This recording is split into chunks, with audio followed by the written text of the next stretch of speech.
Hello, everyone. Welcome to Shy Educators. Today, we are going to talk about a topic which has revolutionized our lives from sending emails, from attending online classes, chatting with your friends, uploading, downloading stuff to AI. We have come so far. Okay, let's dive into it. First of all, this is your first lecture, and we will cover basics briefly. And if you have not watched the networking topic previously, where I have explained how internet came into existence, what are the various protocols used, how the models were designed, TCP IP, OSI model, first watch that lecture and then jump to the current lecture. Okay, let's move ahead. What actually is internet? Internet is a global network. Okay, what is it? It is a global network which connects millions of private, public, academic, business, be it government, be it anything. These organizations, and these organizations are connected. These institutions are connected. People are connected globally, right? And they share information using some protocols. What are those protocols? That we have already discussed: TCP IP, Transmission Control Internet Control Protocol, right? Let's move ahead. We have discussed this, okay? And we have also learned the ARPANET, which came in 1960s. What was it? It was its first form of internet, right? It was developed by US Defense, okay, for military purposes, okay, US Defense Department for military purposes. And we have read about the ARPANET in detail, okay. And then we have read about 1983, where TCP IP became a standard protocol for ARPANET, and it's also considered as the birth of internet, okay. That's why I insist watching the previous lecture, which is your under networking, computer networks, okay. I have made a playlist and you can accordingly watch that OSI model, okay. In 1990, what happened? Tim Berners-Lee developed World Wide Web, and in 1995, internet access became public and commercial, okay. And in 2000, what happened? A connection, Wi-Fi, broadband was very common among people. And slowly, gradually, as you can see how internet has evolved so far, in 2010, what happened? Smartphones and social media became a trend. And presently, what we have IoT, which is your Internet of Things, fifth generation internet, 5G, cloud computing, artificial intelligence, etc., etc. Before diving in to browsing, searching, web browsers, URL, websites, what are these? Okay, let's just have a brief discussion about the generations of the internet, or we can call it network. Okay, first of all, 1G, first generation. It was based on analog technology and the speed was 2.4 kilobits per second. Okay, it was first generation wireless communication, wireless cellular network, right? It was but only voice, no internet. You could only and only connect with people globally through voice call. No SMS, no internet, nothing. And then 2G came into existence. What 2G did? It brought two technologies. First was your GSM, second was your CDMA. GSM was your global system for mobile, and CDMA was your code division multiple access. Okay, I know it's a bit technical, but what you need to take under consideration is code division multiple access. What it does actually is it signifies, or I can say, it allocates unique codes, which we call unicodes. This is another topic, unicodes, where your ASCII, etc., etc., comes into existence. CDMA, it gives you multiple access, okay. Like there are different devices, different people trying to communicate to each other. Every device has a unicode, right? So that information overlap is, avoided there. Everyone communicates with each other separately, and separate code is given. That's your CDMA technology. And GSM is your 2G technology, where you can send SMS, you can send basic data, okay, over the 2G second generation network. The speed was about 64 kilobits per second. 64 kilobits per second. Okay, this was your voice, SMS, and basic data. And then came 3G, third generation, 2001. It used WCDMA, wide band CDMA. We have read about the CDMA now. Okay, and it used HSPA, high speed packet access. Like internet, whenever we are talking about internet, whenever we are talking about network, that means it deals in packets. The packets, we have read about the packets, we have read about the networking layer in detail. So the speed was, as you can see, 384 kilobits per second, kbps, to few MBs. And what were the applications? We used internet, video calling, multimedia, etc. etc. So it evolved over the time. It used packet switching technology. We have read about it. And then comes your 4G technology. It used LTE. What is LTE? Long term evolution, right? It was your 2010. What is the speed of 4G? 100 Mbps to 1 Gbps, right? आपने देखा होगा जब आप call करते हो आपके device पे, smartphone में कोने में वोल्ट टी लिख के होता है, voice over long term evolution. वो क्या करता है, ये VoIP जो है ना, इसी को कहते हैं. VoIP की फुल फॉर्म क्या है? Voice over internet, voice over, यहीं पे लिख लेते हैं, वॉइस ओवर इंटरनेट प्रोटोकॉल. ठीक है, तो इसका क्या मतलब है कि इंटरनेट यूज़ किया जाता है वॉइस कॉल इस्टेब्लिश करने के लिए बिटवीन टू डिवाइसेस. ठीक है ना, ताकि वो rich voice, HD voice generate कर पाए. ठीक है ना, पहले ये पॉसिबल नहीं था. इसी तरह HD वीडियो स्ट्रीमिंग आप ऑनलाइन कर सकते हो. ठीक है ना, ऑनलाइन गेमिंग कर सकते हो. Fully IP based, you know about the 4G what you can do. Okay, अब टेक्नोलॉजी इसमें इंपॉर्टेंट बन जाती है. कौन सी टेक्नोलॉजी यूज़ होती थी? OFDM, orthogonal frequency division multiplexing. ठीक है ना, थोड़ा सा इसका ब्रीफली देखते हैं. ऑर्थोगोनल फ्रीक्वेंसी डिवीजन मतलब जैसे कि मैंने पहले कहा, एक ही फ्रीक्वेंसी है, कुछ भी, फॉर एग्जांपल AB गीगाहर्ट्ज़ करके एक फ्रीक्वेंसी है. ठीक है ना, इस पे सारे डिवाइसेस काम कर रहे हैं. ठीक है ना, आपके नज़दीकी एक टावर लगा होता है. ठीक है, एक टावर लगा है आपके नज़दीकी, वो एक फ्रीक्वेंसी जनरेट कर रहा है, उस फ्रीक्वेंसी में सारे डिवाइसेस ये कनेक्ट कर रहे हैं, कॉल कर रहे हैं, इंटरनेट यूज़ कर रहे हैं. ठीक है ना, एक ही फ्रीक्वेंसी के अंडर. लेकिन उसमें क्या होता है कि ओवरलैप भी नहीं हो पाता. ठीक है ना, सबका अपना अपना एक यूनिकोड एलोकेट किया जाता है. अकॉर्डिंगली वो यूनिकोड जो होता है सबका अलग अलग होता है और एक ही फ्रीक्वेंसी पे काम करते हैं. ये टेक्नोलॉजी 4G में यूज़ होती है. इसको क्या कहते हैं? OFDM, orthogonal frequency division multiplexing. And then comes your 5G, 2020 में आया था. कौन सी? मिलीमीटर वेव टेक्नोलॉजी यूज़ होती है. और कौन सी? Massive MIMO, multiple input multiple output system, right? Multiple input multiple output use होता है इसमें. और स्पीड क्या है? 1 gigabits per second to 10 gigabits per second, not bytes. Take that under consideration. It's not bytes, right? It's bits. GBPS, small b है, right? अगर capital होगा तो बाइट्स है, राइट? जैसे हम लिखते हैं MB, this is your mega bytes. अगर MB लिखेंगे, this is your mega bits.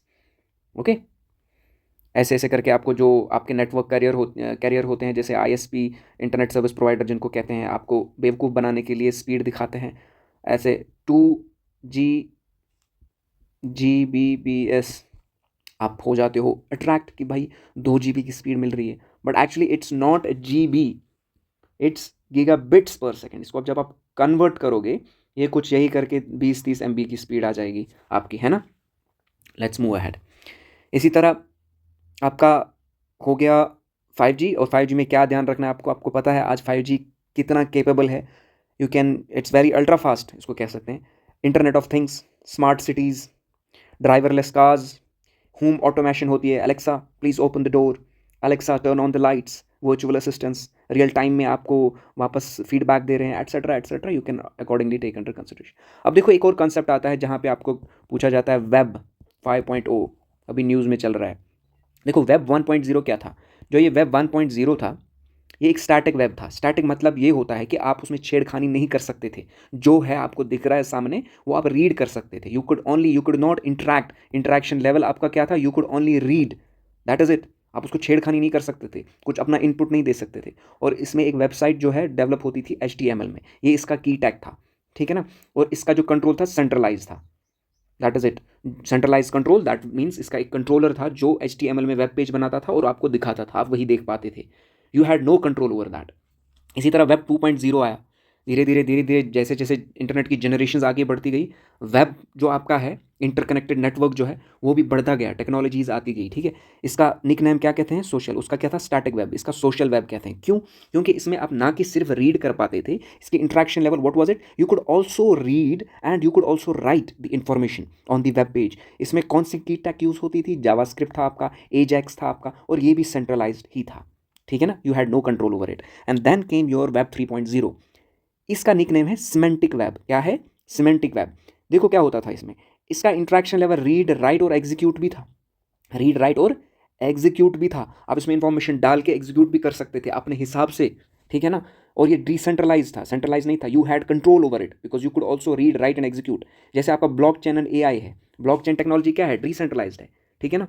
आपने बिटकॉइन के बारे में तो देखा ही होगा, वो एक डिसेंट्रलाइज ब्लॉक चेन है, उस पर गवर्नमेंट का कंट्रोल नहीं है, किसी का भी कंट्रोल नहीं है, राइट। ओके, ब्लॉकचेन अपने आप में एक अलग टॉपिक है, वो हम डिटेल में पढ़ेंगे, इट्स वेरी इंटरेस्टिंग। फिलहाल आप इतना याद रखो, ब्लॉकचेन टेक्नोलॉजी जो है, जैसे आपका बिटकॉइन है, वो कोई ट्रेस नहीं कर सकता उसमें कि कहाँ से आया कहाँ गया, ठीक है ना, वो रिकॉर्ड वहीं पे रहता है, ठीक है ना। एक डिसेंट्रलाइज कंट्रोल उसमें होता है, वो ब्लॉकचेन टेक्नोलॉजी का यूज़ करती है, कौन, क्रिप्टोकॉइंस। इसी तरह आपका आर्टिफिशियल इंटेलिजेंस है, ठीक है ना, ये डिसेंट्रलाइज्ड है। अच्छा, उसके बाद देखो जी, वेब 4.0, इसको इंटेलिजेंट वेब कहते हैं, निक नेम, ठीक है। क्वेश्चंस कभी कभी ऐसे आते हैं, वेब 1.0 का क्या निक नेम है, या दूसरा नाम क्या है, वेब 4.0 का क्या नाम है, इसका इंट्रैक्शन लेवल पूछते हैं, कौन सा टैग यूज़ होता था, वगैरह वगैरह करके। तभी मैंने एक टेबल बनाया है यहाँ पे। इसी तरह इसमें क्या, स्मार्ट आर्टिफिशियल इंटेलिजेंस, इंट्रैक्शन वगैरह, ठीक है ना, जो हम अभी यूज़ करते हैं, internet of things, machine learning, AI, ये एक हाइब्रिड है, ये डिसेंट्रलाइज भी है, सेंट्रलाइज्ड टाइप कंट्रोल भी है इसमें, ठीक है ना। वेब 5.0 अभी चल रहा है, ये एक फ्यूचर टेक्नोलॉजी है। वेब 4.0 में भी अभी बहुत सारी चीज़ें चल रही है, डेवलपमेंट चल रही है। वेब 5.0 एक प्रपोज्ड ये है, टेक्नोलॉजी है, एक प्रपोज्ड वेब है, जिसमें हम एक इमोशनल वेब क्रिएट करेंगे। अभी AI के पास इमोशंस नहीं है, right, but in future you might see that AI has some emotional intelligence also. आपके रीजनिंग में इमोशनल इंटेलिजेंस आती है, that you could only solve. अगर आप AI को वो क्वेश्चन दोगे, वो अपने हिसाब से अलग से सॉल्व करेगा वो, ठीक है ना, कहीं और से डेटा है, but AI has no emotions, AI has no personal feelings, right. But इसमें क्या होता है, वेब 5.0 में, ये अभी अंडर डेवलपमेंट है, इसमें न्यूरल नेटवर्क का यूज़ किया जाएगा। न्यूरोलॉजी जो आपकी दिमाग की होती है, वो emotional intelligence, intellectual intelligence, etcetera etcetera, decision making, वो इंसर्ट की जाएगी इसमें, और इमोशनल ड्रिवन एक टेक्नोलॉजी क्रिएट की जाएगी, जिसको इमोशन AI या आर्टिफिशियल इंटेलिजेंस कहेंगे। जैसे आपके VR AR है, अभी वो तो बेसिक से है, जब वो और डेवलप होंगे, वो अकॉर्डिंगली बिहेव करेंगे। आपका पर्सनल और ऑटोमेशन जैसे होते हैं, जैसे आपने मार्क जकरबर्ग जो है फेसबुक का, उसके घर में एक होम ऑटोमेशन सिस्टम लगा है, जिसका नाम है जारविस। क्या नाम है उसका? जारविस, ठीक है। पूरा उनका घर ऑटोमेटिक है, वो जो कहते हैं वही होता है। Open the door, close the door, ऐसे ऐसे करके वो इंटर होगा। तो आप एक बार यूट्यूब करके देखना, जारविस, उसके घर में जो लगी है टेक्नोलॉजी, होम ऑटोमेशन उसे कहते हैं, या पर्सनल ऑटोमेशन। सब कुछ ऑटोमेटिक है वहाँ पे, everything. By everything I mean everything, even shower, toilets, your kitchen, everything. आई बात समझ, वार्डरोब तक, ठीक है, यहाँ तक टेक्नोलॉजी गई है, समझ रहे हो आप। तो चले फिर शुरू कर। ओके, तो हमने इंटरनेट के बारे में जाना, थोड़ी सी हिस्ट्री जानी। अब हम जानते हैं कि जो ये इंटरनेट है, इसको हम एक्सेस कर पा रहे हैं किसी एप्लीकेशन सॉफ्टवेयर के through, right. We are accessing the internet through an application software which is known as your browser, right. ये क्या है? ये एक एप्लीकेशन सॉफ्टवेयर है, राइट।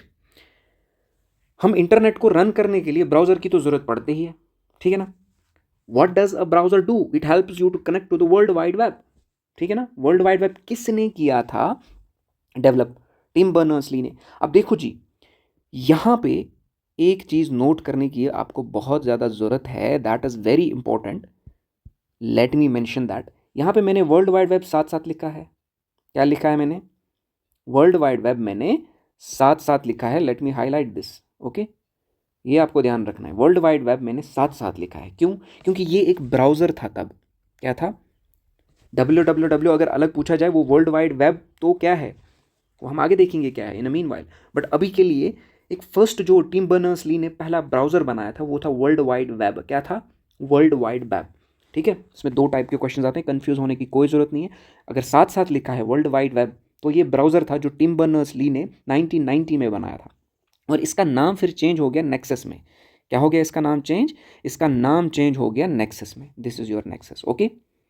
अब देखो, एक होता है open source browser, it can be modified, इसका सोर्स कोड अवेलेबल होता है, ठीक है ना। दूसरा होता है कमर्शियल पर्पसेस के लिए, ठीक है, you can not do that, ठीक है।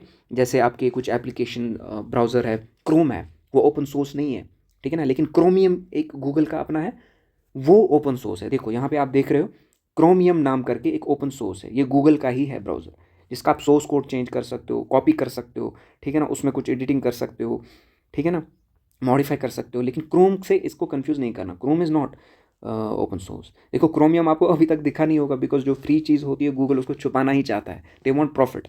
इस तरह आपका फायरफॉक्स है मोजिला का, ये भी एक ओपन सोर्स है, ठीक है। क्वेश्चन आता है कभी कभी, फायरफॉक्स मोजिला का ओपन सोर्स ब्राउज़र है, ठीक है। इस तरह क्रोमियम गूगल का है, ओपन सोर्स है, ठीक है।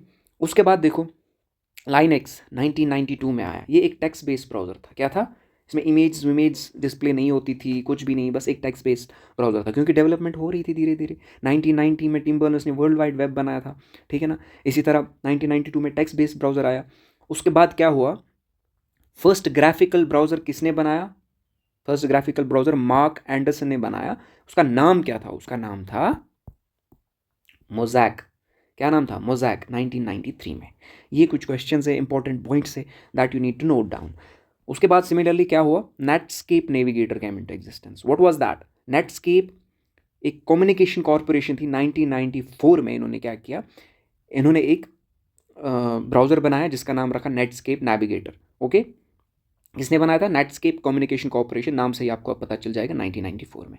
उसके बाद ओपेरा मिनी का नाम सुना होगा आपने, ओपेरा 1995 में आया है, ठीक है। उसके बाद देखो माइक्रोसॉफ्ट का इंटरनेट एक्सप्लोरर, इससे क्वेश्चंस बनते हैं, why do I emphasize on that is because Internet Explorer is very important, क्योंकि it is no more now, क्योंकि माइक्रोसॉफ्ट ने 1995 में बनाया था, और इसका लास्ट वर्जन जो था 11 था, इसका लास्ट वर्जन 11 था। This is your internet explorer 11 version, ठीक है।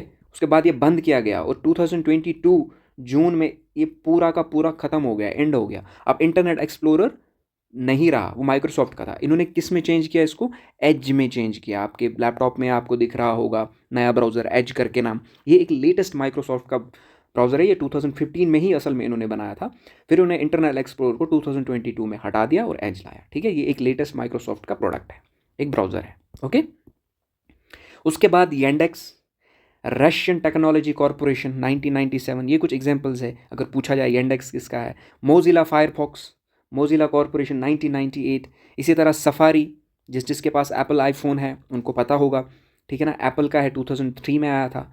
इसी तरह टॉर ब्राउज़र, देखो टॉर ब्राउज़र जो है इसको अनियन राउटर भी कहते हैं, वाई, ये 2006 में आया था। इसको डार्क वेब में ज़्यादा यूज़ किया जाता है टॉर वेब को, ठीक है। टॉर वेब को कहाँ यूज़ किया जाता है, इसको ज़्यादातर डार्क वेब में यूज़ किया जाता है। एनोनिमस ब्राउज़र इसको कहते हैं, डार्क वेब, राइट। कुछ इलीगल एक्टिविटीज़ करनी होगी आपको, किसी डिलीटेड डेटा जो आपके सरफेस वेब पे है उसको एक्सेस करना है, तो डार्क वेब पे जाना है तो टॉर ब्राउज़र का आप यूज़ करोगे, अनियन राउटर भी उसको कहते हैं, ठीक है। इसी तरह आपका गूगल क्रोम है, ये गूगल का है, 2008 में आया था। इसी तरह क्रोमियम मैंने बोला 2008 में, ये भी आया था, ओपन सोर्स है। चाइना का बाइडू, नाम से ही पता चल जाएगा, 2011। इसी तरह एपिक, ये इंडिया का है, ये इंपॉर्टेंट बनता है बिकॉज इंडिया का है, पूछा जा सकता है। एपिक इंडिया का है, ये एक हिडन रिफ्लेक्स 2013 में बनाया था, हिडन रिफ्लेक्स करके एक कंपनी उन्होंने बनाया था 2013 में, ठीक है। अब देखो जी, कुछ चीज़ें हैं इनकॉग्निटिव मोड में जाने के लिए, अगर आप नहीं चाहते कि आपकी हिस्ट्री कोई देखे, you want to search something, ठीक है ना, आप गूगल क्रोम में जाओगे, ठीक है, आपके पास लैपटॉप है, आप इनकॉग्निटिव मोड ऑन करते हो, उसके लिए शॉर्टकट की क्या है, पूछी जाती है कभी कभी एग्जाम में, control shift plus N, control shift plus N आपके इनकॉग्निटिव मोड में, it will take you to that page and then you will search whatever you will search, वो हिस्ट्री आपकी कोई देख नहीं पाएगा, etcetera etcetera. Control T, what does it do, it opens a tab, and control W closes the tab, okay। अब देखो एक और कंसेप्ट आता है जिसका नाम है, क्या नाम है इसका, ब्राउज़र प्लगइन्स। ब्राउज़र प्लगइन्स, ये क्या होती है ये चीज़ें, कभी कभी क्वेश्चन आता है तो हम कंफ्यूज हो जाते हैं, what are actually browser plugins, okay. Browser plugins जो है ना, इनको एड-ऑन्स भी कहते हैं, क्या कहते हैं इनको, एड-ऑन्स भी कहते हैं। देखो ये एक सॉफ्टवेयर होता है, छोटा सा सॉफ्टवेयर होता है, एड ऑन कहते हैं इसको। ये इंस्टॉल किया जाता है किसमें, आपके ब्राउज़र में ही आपके एड-ऑन्स आते हैं, एक्सटेंशंस आते हैं, प्लगइन्स कहते हैं इनको, एक्सटेंशंस भी कह सकते हैं, ठीक है। आप एक बार ट्राई करना, अपना गूगल क्रोम खोलना अपने लैपटॉप में, वहाँ पे आप देखना प्लगइन्स करके सर्च करना, ठीक है ना। गूगल क्रोम प्लगइन्स या एड-ऑन्स सर्च करके करना। इससे होता क्या है असल में, ब्राउज़र की तो कैपेबिलिटीज़ जो होती है ना वो इन्हेंस होती है। For example, you want to summarise a page, okay, you want to summarise a page, whatever you are seeing on screen. ये आपकी स्क्रीन है, इस पर बहुत सारी इन्फॉर्मेशन है, आपको नहीं पढ़नी, स्पेसिफिक इन्फॉर्मेशन पढ़नी, कोई स्पेसिफिक प्लग इन आएगा जिसको कहते हैं समराइज, वो आप इंस्टॉल करोगे, उसी ब्राउज़र में रहेगा वो, ठीक है ना। तो it will take small space, उसी ब्राउज़र में रहेगा वो, जैसे आपके बुक मार्क्स वगैरह होते हैं साइड में, इसी तरह उस पर आप क्लिक करके वो समराइज करके देगा आपको पेज। इसी तरह आपको लेटर जनरेट करनी है, कुछ भी, बहुत सारे एक्सटेंशंस आते हैं। It's a very interesting thing, आप करना ये प्लगइन्स, आपका काम बहुत आसान होगा। जैसे ग्रामरली आप आजकल यूज़ करते हो, ठीक है ना, आप टाइप करते हो, वो आपको ग्रामर करेक्ट करके देता है। व्हाट इज़ दैट, आप ब्राउज़र में कुछ कहीं जाते हो, ठीक है ना, you want to access something very fast, you want to generate images और समथिंग। आजकल तो एआई आया है, ठीक है ना, तो एआई में भी आज वो प्लगइन्स में भी एआई घुस चुका है, ठीक है ना। जैसे फॉर एग्जांपल एडोबी एक्रोबेट आपने नाम सुना होगा, ठीक है ना, ये भी एक प्लगइन है। एडोबी फ्लैश, ठीक है ना, करके आप ब्राउज़र में डाल सकते हो, ठीक है ना। इसी तरह जावा है, क्विक टाइम है, रियल प्लेयर है, शॉकवेव है, सिल्वर लाइट है, ये कुछ प्लगइन्स है जो आप इंस्टॉल करते हो, ये सिर्फ ब्राउज़र में होती है, ठीक है ना। एक प्रोग्राम होता है, छोटा सा सॉफ्टवेयर होता है। Now you know about the browser plugins. इनको क्या कहते हैं, browser plugins also called as active X controls developed by Microsoft, ठीक है ना। इनको किसने डेवलप किया था, माइक्रोसॉफ्ट ने, ये ब्राउज़र प्लगइन्स का दूसरा नाम, ठीक है। अब देखो इसमें नोट करने के लिए क्या चीज़ है, ब्राउज़र समटाइम्स कॉल्ड क्लाइंट, कभी कभी ब्राउज़र नाम आपको क्वेश्चन में नहीं आएगा, क्लाइंट आएगा, ठीक है ना। वाई, बिकॉज आप क्लाइंट हो ना, तो आप ही तो ब्राउज़र यूज़ कर रहे हो, तो तभी इसको क्लाइंट कहते हैं, ठीक है ना, बिकॉज वी यूज़ इट, ठीक है। ये आपके ब्राउज़र के बारे में डिटेल्स थी, कुछ इंपॉर्टेंट डिटेल्स जहाँ से क्वेश्चंस बन सकते हैं। Let's move forward with the search engine. Okay, what actually is search engine. पहला सर्च इंजन जहाँ से आप कुछ सर्च कर रहे हो, ठीक है। अब सर्च इंजन को लेके बहुत सारा कन्फ्यूजन है स्टूडेंट्स को, यूट्यूब क्या है, सर्च इंजन है कि नहीं है, ठीक है, अभी देखते हैं। फेसबुक क्या है, इंस्टाग्राम क्या है। अब देखो फर्स्ट सर्च इंजन आर्काइव था, क्या था, आर्काइव। ये किसने बनाया था, एलन एमटेज, एलन एमटेज 1990 में पूछा जाता है ये क्वेश्चन, वेरी इंपॉर्टेंट। गोफर 1991 में सर्च इंजन आया था। इसी तरह याहू 1994 में Jerry Yang and David fellow, right. Lycos 1994, Alta Vista 1995. It was purchased by Yahoo then in 2003. Okay. Ask.com 1996 में आया था। इसी तरह Yandex, ऊपर भी मैंने बोला था, एक ब्राउज़र आया था रशिया का, ठीक है ना, Yandex, ओके, Yandex, ओके। अब देखो गूगल 1998 में किसने बनाया था, गूगल सर्च इंजन की बात चल रही है, 1998 में किसने बनाया था, लैरी पेज और Sergey Brin, Larry page and Sergey Brin, very important question, ठीक है ना। इसी तरह AOL, अमेरिकन ऑनलाइन, AOL की फुल फॉर्म अमेरिकन ऑन, 1999 में आया था। बाइडू मैंने बोला था चाइना। अब देखो यूट्यूब भी एक सर्च इंजन है, किसका है, गूगल का। अब आज के बाद आप क्या बोलोगे, यूट्यूब क्या है, सर्च इंजन है, ठीक है, उसमें आप सर्च करते हो चीज़ें, उसको भी सर्च इंजन कहा जाए। अगर क्वेश्चन में पूछा गया which of the following is a search engine, वहाँ पे यूट्यूब दिया गया है तो यू कैन टेक यूट्यूब, और गूगल दिया है, यूट्यूब भी दिया है, कोई और भी दिया है, तो ऑल ऑफ द अबव ऐसे करके, ठीक है ना। Feb 14 2005 में आया था YouTube, and now A days you know YouTube कितने लोगों का बन चुका है, लाइक रोजगार बन चुका है। Right now we are teaching, I am teaching on YouTube, ठीक है ना, you are watching me on YouTube, it has become source of income for a lot of people out there. इसी तरह ये किसने बनाया था, Steve Chen, Chad Hurley and Jawed Karim. आपने देखा होगा अगर आप यूट्यूब पे जावेद करीम का एक वीडियो देखा, मी एट जू, ठीक है ना, वही है जावेद करीम। उन्होंने एक वीडियो चढ़ाया था मी एट जू, ठीक है ना, जब वो यूट्यूब का फर्स्ट वीडियो था, मी एट जू करके उन्होंने उसका टाइटल रखा था, वो जू गए हुए थे, वो जावेद करीम। फिर उन्होंने बेचा ये गूगल को, ठीक है ना, अभी ये गूगल ओन्ड है, एंड Feb 14 2005 में आया था, इट्स अ सर्च इंजन। इसी तरह आपका डक डक गो, डक डक गो बड़ा पावरफुल है, जैसे टॉर का मैंने बोला था, इसी तरह ये भी है, ये भी इलीगल एक्टिविटीज़ के लिए भी यूज़ किया जाता है, ठीक है ना। 2008 में आया था, गैब्रियल विनबर्ग ने बनाया था। उसी तरह MSN है आपका, इसका नाम चेंज हो गया बिंग में, और 2019 में माइक्रोसॉफ्ट ने इसको टेक ओवर किया, और now Bing is owned by Microsoft. इसी तरह वोलफॉर्म है, अल्फ़ा, वोलफॉर्म अल्फा 2009 में आया था। अब कुछ फैक्ट्स है रिलेटेड टू सर्च इंजन। एक होता है वेब क्राउलर करके एक नाम, इसको दूसरा नाम ये भी बोलते हैं web spider. Web crawler and web spider, ये चीज़ें क्या होती है, ठीक है ना, ये एक ही चीज़ है।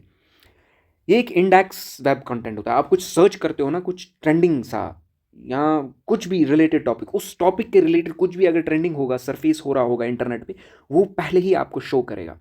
ट्रेंडिंग कंटेंट मेकर इसको कहते हैं, ट्रेंडिंग कंटेंट मेकर। ये इंडेक्सिंग देता है कि कौन सा टॉपिक अभी, कौन सा वीडियो, कौन सा आर्टिकल अभी ट्रेंडिंग पे है, let me index it at the top and when I use a search ये आपके सामने आ जाएगा। ये वेब क्रॉलर का काम है। अब एक और टर्म है SERP। इसका क्या मतलब होता है? Search engine results page. Search engine results page, इसका क्या काम है? It gets you to a particular page. अगर आप कुछ क्लिक कर रहे हो, कहीं जाना चाहते हो, it gets you after you search anything, www.jkssb.com, www.ssc.com, ये आपको वहाँ पे लेके जाएगा, उस पेज पे लेके जाएगा। ये किसका काम होता है? सर्च इंजन रिजल्ट्स पेज का। इसी तरह SEO, सर्च इंजन ऑप्टिमाइजेशन, ठीक है ना, इसका क्या काम है? एड्स वगैरह जो रन हो रहे हैं, रेलिवेंट एड्स, ठीक है ना, रेलिवेंट एड्स आपके स्क्रीन पे आते हैं। बड़ा इंटरेस्टिंग टॉपिक है, हमें कुकीज़ भी पढ़नी है और वो कुकीज़ ही हेल्प करती है इन एड्स को आपके स्क्रीन पे लेके। आपने बड़े मतलब आपने देखा होगा बहुत टाइम, मतलब बहुत बार देखा होगा आपने, ठीक है ना, आपने बहुत बार देखा होगा कि भाई आप कुछ सोच रहे हो, कुछ सर्च कर रहे हो, किसी से बात कर रहे हो, कुछ चैटिंग में बोल रहे हो कि I want to buy something, और आपको वही एड्स शुरू हो रहे हैं क्योंकि वो कीवर्ड्स पिक होते हैं आपकी चैटिंग से। वो फेसबुक उठाता है, कंपनीज़ को बेचता है वो कीवर्ड्स, ठीक है ना, वहीं से उनका वो बिज़नेस मॉडल है। वो कौन सी डेटा से लेते हैं, वो कुकीज़ काम करते हैं, वो कुकीज़ हम डिटेल में पढ़ने वाले हैं। ओके। इसी तरह आपका SEM, सर्च इंजन मार्केटिंग, ये क्या है? एडवर्टाइजमेंट बाय यूट्यूब एटसेट्रा, ठीक है ना। अब सर्च इंजन के कंपोनेंट्स हमने देखा, एक वेब क्राउलर, डेटाबेस जहाँ पे आपका डेटा स्टोर होता है जिससे आप डेटा एक्सेस करते हो। इसी तरह सर्च इंटरफेस, जहाँ पे जो ब्राउज़र आपको मिलता है, जो सर्च इंजन आपको मिलता है, उसका जो इंटरेक्शन होता है, जो इंटरफेस होता है, वहाँ पे आपका 3 कंपोनेंट्स हैं, ठीक है ना, सर्च इंजन के। बाकी वर्ल्ड वाइड वेब के बारे में हम डिटेल नेक्स्ट लेक्चर में पढ़ेंगे and we will talk about everything in detail. That's all for now. I hope you got the idea about the internet and all, and also dark web वगैरह, इसके बारे में हम डिटेल में पढ़ने वाले हैं। Take care, keep working hard, okay? But before you go, let's have a look at the pictures of some browsers, okay? This is your Microsoft Internet Explorer, right? It looked like this, okay? But now it has changed to Edge. Now it look like this, okay? And this is your Google Chrome, Mozilla Firefox, Safari, and Safari looks like this, Firefox looks like this, Chrome nowadays looks like this, and this is your Opera, okay? And I talked about the plugins, extensions. The extension symbol in your browser when you open a laptop looks like this, okay? And the extensions, what are extensions? Chrome extensions enhance the browsing experience. We have talked about it, right? And there is your one of the extensions is manifest, service workers, content script. Like you can make a lot of use out of extensions in your browser. Okay, take care. Thank you.